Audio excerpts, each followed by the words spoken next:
एक तरफ गाजा में हमास तो दूसरी तरफ उत्तरी इजराइल बॉर्डर पर लेबनान का हिजबुल्ला। ऐसा लगता है कि इजरायली सेना के लिए इन दोनों ही संगठनों से पार पाना काफी मुश्किल होता चला जा रहा है। गाजा के खंडरों में तब्दील होने के बावजूद भी अभी भी कई इलाकों में इजरायली सेना की हमास के साथ भिड़ंत जारी है। वहीं उत्तरी इजराइल पर हिजबुल्ला आईडीएफ के लिए अब बड़ा खतरा बन चुका है। हिजबुल्ला के लगातार हो रहे हमलों से इजरायली सेना एक बड़ी परेशानी में फंस गई है। वहीं दूसरी तरफ हमास को इन हमलों की वजह से संभलने का मौका मिल रहा है और अब हिजबुल्ला ने उत्तरी इजराइल में अरब अल अरमाशा के भीतर इजरायली सेना के हाल ही में बने कमांड सेंटर पर गाइडेड मिसाइल और ड्रोन हमला किया है।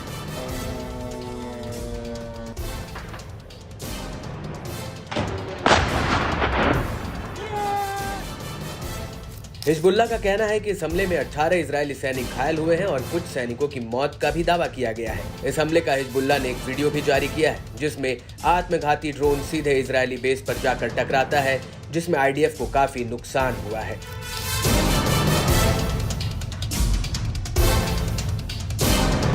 वहीं दूसरी तरफ इजरायली मीडिया ने भी इस हमले को लेकर बड़ी खबर दी है। इजरायली मीडिया का कहना है कि अरब अल अरमाशा में हिजबुल्ला के हमले से इजरायल के 18 जवान घायल हुए हैं और इसमें एक जवान काफी गंभीर रूप से घायल हुआ है। इजरायली मीडिया का कहना है कि घायल सैनिकों को अस्पताल पहुंचाने के लिए मौके पर सेना का हेलीकॉप्टर बुलाया गया, जिससे इन जवानों को रेस्क्यू किया गया।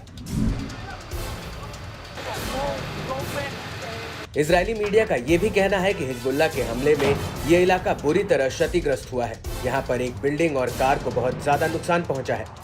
वहीं इजरायल के कान न्यूज चैनल का कहना है कि इस हमले के दौरान हवाई हमलों में सायरन तक नहीं बजे, जो अपने आप में बहुत बड़ा फेलियर माना जा रहा है।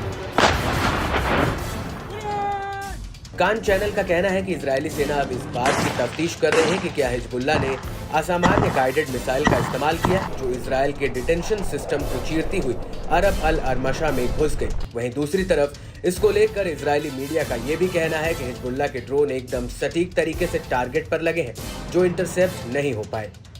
आपको बता दें कि इससे पहले हिजबुल्ला ने बेरानिट बैरक्स में इजरायली सेना के 51वीं डिवीजन के हेडक्वार्टर पर बुरकान रॉकेट से हमला किया था, जिसमें आईडीएफ को भारी नुकसान होने की खबर सामने आई थी।